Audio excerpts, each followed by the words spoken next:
Play that shit.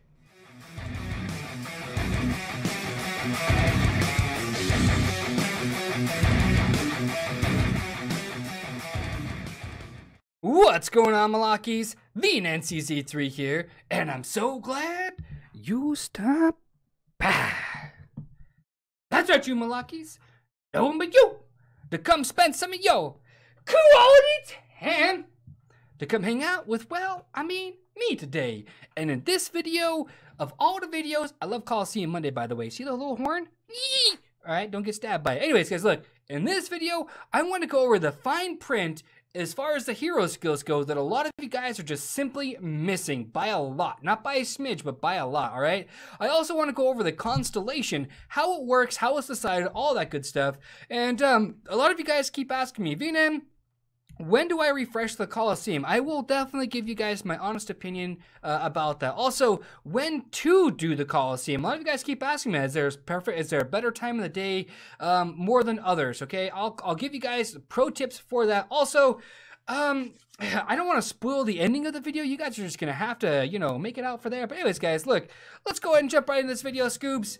Here we go. We are in the Colosseum. I will cover the Constellation first, okay? The Constellation is right here. It ends in 6 days. Read the header. It says, heed the Constellation, blah, blah, blah, blah, blah. Okay, here's all you need to know. The requirements. You have to have an int-based hero. If you don't know what an int-based hero is, go to your heroes, and you see the sign right here. And that's what's going to tell you. It says an int hero. This one is a strength hero. Let's go to like maybe another one right here. Oh, here we go. Boom. An agility hero, aka a dex hero. They use dex, D-E-X, inside of the Colosseum for the constellations, but they're agility heroes. It doesn't make a whole lot of sense to me why they do that, but that's what they do, Scoobs. But anyways, guys, look. Here's how they do this, okay? They get some dice, they shake it in their hands, they go, yee! And then they throw it, and then you get your Constellation buff. That's pretty much about it. What heroes are there, what to give them, all that good stuff. But a lot of these things are pretty standard these days, like int heroes giving int and defense. But anyways, guys, I don't want to spend too much time on that. Constellation is just that, exactly that. It's a constellation. I want to focus more into the actual hero skills. A lot of you guys, you see the hero, you say, ooh, this one looks pretty good, I want it. Or, ooh, this skill's pretty good. But not a whole lot of you guys actually take the time to read this skill, so I will do that with you guys, okay? Summons a hammer that strikes a random enemy. It's truly random, but a lot of the times we all know that it's the second unit in the back. We pretty much already know that, all right? Dealing damage and inflicting stun for 3 seconds. That's what the actual skill's supposed to do. Here's the other part you guys read that a lot of you guys don't read. Deals 75 magic damage, chance to inflict, condition. But it doesn't say here when, how, what, unless you read further. Increase with skill level, 100% chance if the enemy is below level 60. So, if the enemy is exactly level 60 or above, or basically 59, 58, whatever level you are, whatever level your hero is. This says level 60 because my hero is level 60. If your hero is level 40, yours will say level 40. The higher the enemy hero, the less likely this ability, the condition, which is stun, right? Boom, boom, boom, boom, boom. Is likely to hit your opponent, okay? So a lot of you guys do the Colosseum, use a hero like Petite Devil, or maybe you're just trying to get a stun yourself, and the stun doesn't land. You're like, oh, why didn't it land? Well, I don't know about that, Scoobs. It's because you probably didn't read the fine print right here. So anything the same level or higher on your on the heroes has a chance not to, basically. The higher the level, the greater the chance is. I kind of want to go over some skills a lot of you guys actually don't know about, or maybe you don't pay attention to, which are the ones that are completely unavoidable. You cannot avoid this no matter how hard you try. And that's skills like knock back, right? Knocking them back, knock up, and pushbacks, basically. The pushing abilities, whether it's a push back, knock up, or whatever the case may be, these skills are 100% unavoidable. Even if it does no damage to you, you will still suffer the condition of a knockback. This is 100% unavoidable. I promise you guys it is 1,000,000% unavoidable. It really is, as long as it hits you. Other heroes that have those kind of skills are heroes like Death Knight with his Desolation. it says it inflicts knockback and freezes. Freeze is the actual condition. It truly is. It's the actual condition, okay? The knockback is not the condition, all right?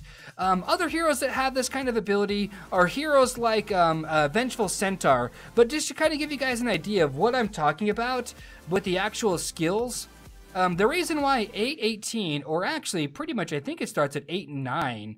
Yeah, at 8-9, maybe even, wow, maybe even 8-3?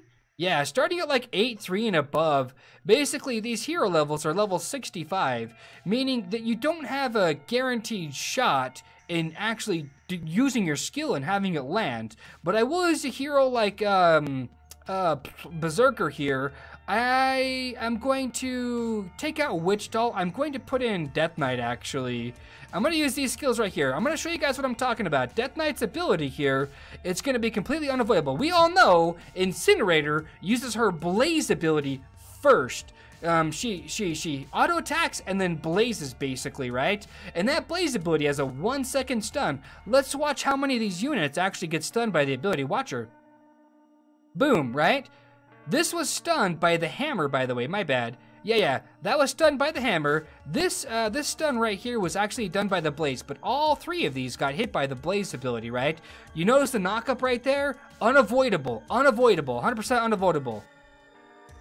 I'm gonna try to get a stun, right? I'm gonna try to get this so I can stun with my, with one of my heroes, and then I'm gonna use my Death Knight, basically. Oh, no, never mind, I got a knockback, boom. Knockback. You notice how this guy right here didn't freeze and this guy over here didn't freeze, but these two did, but they all got knocked back? That's what I'm talking about, guys. Look, those are the kind of skills I'm talking about. That's the fine print not a lot of you guys pay attention to. I promise you guys, you really don't. So let's go back to the Colosseum here. A lot of you guys want to know when to refresh, when not to, and my general rule of thumb, which by the way, rule of thumb, look it up on Google. It's definitely, it's kind of dark. That's all I'm going to say about that. So yeah, man, look, I stop refreshing around the 500 range because the gems just simply don't add up.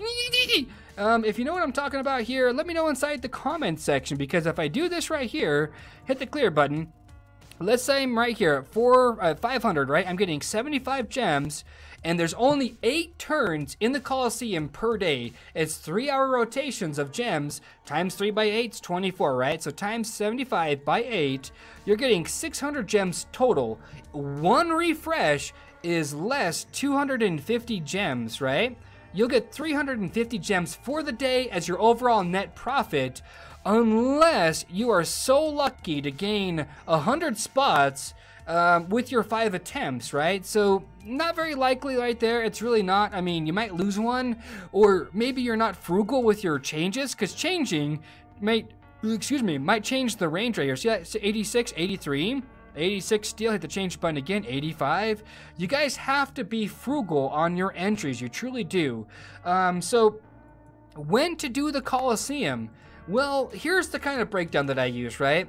I use the Colosseum whenever it's readily available, unless I'm at a position where I'm at right now, which is rank 94. If I'm in the top 100 for the Colosseum, I usually only use 3 to 4 entries, and I save 1 entry towards the end of it so that I can climb back up spots. I know it doesn't make a whole lot of sense because I can climb down all the way.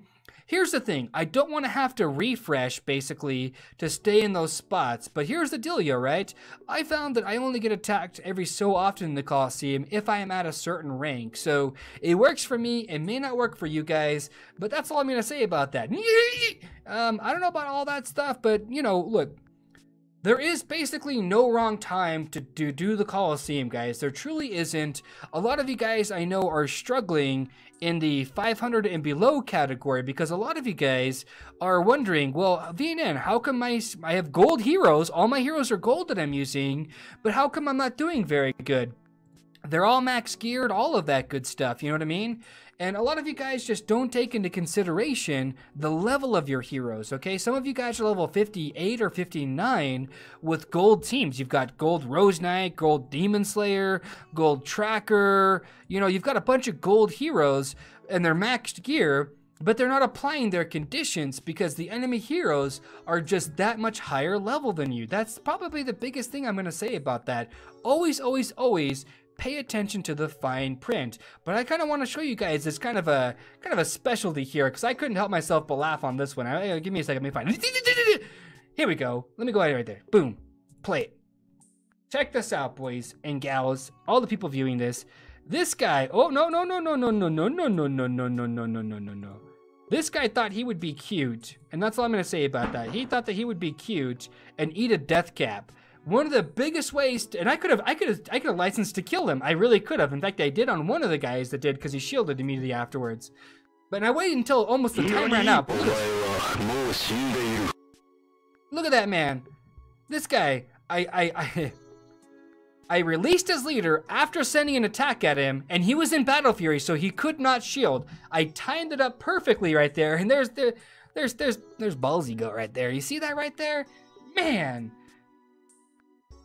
If anything, guys, when you eat a death cap, please shield for 24 hours, because somebody like me will find out where you're at and go back and get the leader back. So you got to either be online 24/7, right, for the 24-hour period. You got to be on for the 24-hour period, or you basically have to, shield. Don't go back into Fury, because Ballsy told me, he said, bro, he just scouted me. So I was like, I got this. So let me port over to him, send an attack at him, release his leader, capture them at the same time. Anyways, it was really fun for me to do it. It was really fun. I don't know about you guys, but look.